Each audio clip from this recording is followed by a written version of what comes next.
मुलायम सिंह यादव गरीबों के दिल में थे। विधायक सुहेब अंसारी। मुलायम सिंह यादव ने जयप्रकाश नारायण के विचारों को आगे बढ़ाया। चंद्रभूषण सिंह यादव। मुलायम सिंह के एहसान को भारत का गरीब नहीं भूल सकता। Chairman rice Ansari. उत्तर प्रदेश जिला गाजीपुर देवरिया। भारत की आज़ादी में जयप्रकाश नारायण, आज़ाद भारत के बाद नेता मुलायम सिंह के खिदमात और असूल को भुलाया नहीं जा सकता है। गाजीपुर में नौजवानों के दिलों के धड़कन मोहम्मदाबाद के विधायक सुहेब अंसारी उर्फ मन्नू अंसारी ने मोहम्मदाबाद ब्लॉक के मशहूर गांव बैरान और भांवरकोट ब्लॉक के मशहूर गांव कठार में मोहम्मदाबाद नगर पालिका के चेयरमैन अपने आवास पर डॉक्टर लोहिया जयप्रकाश नारायण के समाजी विचारों को आगे बढ़ाने वाले समाजवादी पार्टी के संस्थापक, भारत के पूर्व रक्षा मंत्री एवं उत्तर प्रदेश के पूर्व मुख्यमंत्री धरती पुत्र श्रद्धेय मुलायम सिंह यादव की तृतीय पुण्यतिथि पर विचार गोष्ठी का आयोजन किया गया। विधायक सुहेब अंसारी ने मुलायम सिंह के खिदमात का जिक्र करते हुए कहा कि गरीबों की आवाज़ थे और उनके दिलों के धड़कन थे। हमारे भाई सरहद पर शहीद होते थे तो सिर्फ उनकी टोपी और बेल्ट आती थी, लेकिन आज उनकी देन है कि कहीं भी हमारा भाई शहीद होता है तो उसकी पार्थिव शरीर उसके घर पर आती है।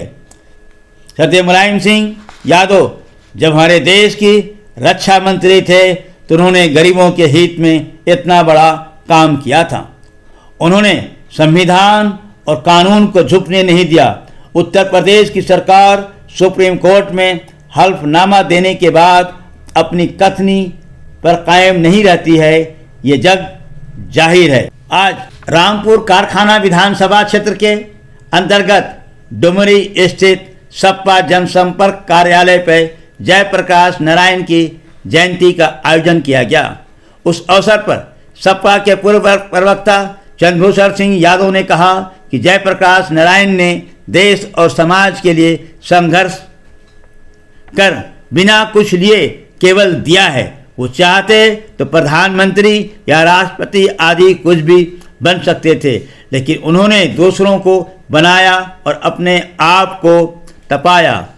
जयप्रकाश नारायण ने आज़ादी के पूर्व अंग्रेजों की काल कोठरी में बंद रहे देश की स्वतंत्रता हेतु संघर्ष किया, तो आज़ादी के बाद इमरजेंसी के खिलाफ देश में लोकतंत्र बचाने के लिए इंदिरा गांधी द्वारा दी गई कठिन जेल यातनाएं भोगी।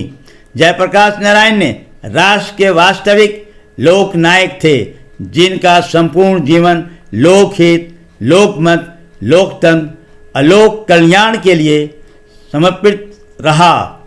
हम आज ऐसे महान समाजवादी पुरखों को याद करते हैं और उन्हीं के विचारों पे चलने वाले मुलायम सिंह यादव थे, जिन्होंने गरीबों के दर्द को समझा और जो भी उन्होंने अपने रिजिम में काम किया, उन्होंने हमेशा जयप्रकाश नारायण और डॉक्टर लोहिया के विचारों को सामने रखकर किया। मोहम्मदाबाद के नगर चेयरमैन रईस अंसारी ने भी अपने आवास पर मुलायम सिंह यादव की तीसरी पुण्यतिथि का आयोजन किया। इसमें शहर के काफ़ी संख्या में लोग शरीक थे। इस अवसर पर रईस अंसारी ने कहा कि मुलायम सिंह यादव हमारे जयप्रकाश नारायण और डॉक्टर लोहिया के विचारों को आगे बढ़ाया। मुलायम सिंह के खिदमात को भुलाया नहीं जा सकता है। G72 न्यूज़ के लिए नाजिम रजा की विशेष रिपोर्ट। साथियों, आज जयप्रकाश नारायण जी की जयंती है। जयप्रकाश नारायण जी देश की आज़ादी की लड़ाई के बहुत बड़े महानायक थे और जब देश की आज़ादी की लड़ाई चल रही थी तो डॉक्टर लोहिया और जयप्रकाश नारायण ये दोनों लोग 1942 के आंदोलन में बंद हुए और जब गांधी जी से देश की आज़ादी के लिए अंग्रेजों से वार्ता चल रही थी तो देश के सारे स्वतंत्रता सेनानियों को, जिन लोगों ने आजादी की लड़ाई के लिए 1942 में आंदोलन किया, सबको अंग्रेजों ने रिहा कर दिया, लेकिन लोहिया और जयप्रकाश नारायण को रिहा नहीं किया। और अंग्रेजों ने कहा कि इन दोनों लोगों को हम रिहा नहीं करेंगे। गांधी जी ने कहा कि इन दोनों लोगों को रिहा करिए, फिर हम आजादी पर आपसे वार्ता करेंगे। लेकिन अंग्रेजों ने कहा कि इन दोनों को हम नहीं रिहा करेंगे, ये दोनों आतंकवादी हैं।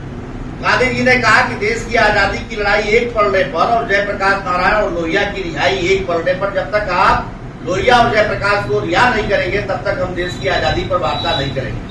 ऐसे महान स्वतंत्रता सेनानी जयप्रकाश नारायण जी की आज जयंती है, जिन्हें हम आज श्रद्धांजलि अर्पित करते हैं। साथियों, देश की आजादी के बाद इस देश के अंदर चुनाव हुए, कांग्रेस पार्टी की सरकार बनी, सोशलिस्ट पार्टी के नेता थे जयप्रकाश की। बाद में देश की आजादी के बाद सोशलिस्ट पार्टी बनी, जिसमें जयप्रकाश नारायण जी, डॉक्टर लोहिया, आचार्य नरेंद्र देव और तमाम दूसरे नेता, राम सेवक यादव से लेकर राजनारायण जी से लेकर मधु लिमय से लेकर मधु दत्तवते तक, ये सभी लोग नेता थे सोशलिस्ट पार्टी के।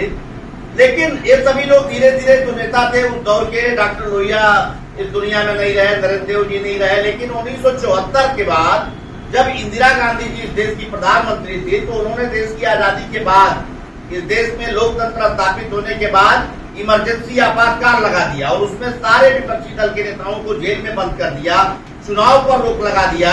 ये लग रहा था कि इस देश से लोकतंत्र खत्म हो गया और इंदिरा गांधी जी तानाशाह बनकर इस देश में अब सरकार चलाएगी। इसको लेकर के देश की आजादी की लड़ाई लड़ने वाले जयप्रकाश नारायण जी ने दूसरी बार फिर से आंदोलन छेड़ा और इंदिरा गांधी जी ने इनको फिर से जेल में बंद कर दिया। अंग्रेजों ने भी जेल में बंद किया जयप्रकाश नारायण जी को और देश की आजादी के बाद इंदिरा गांधी जी ने भी इनको जेल में बंद किया और बर्फ की सिल्लियों तक पर सुलाया गया देश की आजादी के बाद इंदिरा गांधी जी की सरकार में आपातकाल के दौरान। लेकिन पूरे देश का विपक्ष एकजुट हुआ, जयप्रकाश नारायण जी के नेतृत्व में संपूर्ण क्रांति का आंदोलन छिड़ा और उसके बाद से इस देश से आपातकाल हटा, सारे विपक्षी नेताओं को रिहा किया गया और 1977 में जब चुनाव हुआ तो इंदिरा गांधी जी पराजित हुई और इस देश के अंदर जनता पार्टी की सरकार बनी। साथियों, अगर जयप्रकाश नारायण जी चाहे होते तो प्रधानमंत्री बन सकते थे, वो राष्ट्रपति बन सकते थे, लेकिन जयप्रकाश नारायण जी आजादी की लड़ाई का आंदोलन, आजादी की लड़ाई में जेल यात्रा, कठिन यात्रा और देश की आजादी के बाद इमरजेंसी खत्म कराने के लिए कठिन यात्रा, लेकिन उन्होंने 1977 में सरकार बनने के बाद कहा न मैं प्रधानमंत्री बनूंगा न राष्ट्रपति बनूंगा। आज लोग प्रधान बनने के लिए लड़ते हैं, जान ले लेते हैं, एक दूसरे के खिलाफ तमाम तरह की टिप्पणियां करते हैं, लेकिन देश का सबसे बड़ा पद प्रधानमंत्री और राष्ट्रपति का भी जयप्रकाश नारायण जी ने इनकार कर दिया कि मैं भले ही संघर्ष किया हूं और इस देश में लोकतंत्र बचाया हूं, इस देश को आजादी दिलाया हूं, लेकिन मुझको कोई पद नहीं चाहिए। आज ऐसे महापुरुष आदरणीय जयप्रकाश नारायण जी की जयंती है, हम सभी लोग उन्हें नमन करते हैं, उन्हें श्रद्धांजलि अर्पित करते हैं। जय भीम, जय भारत, जय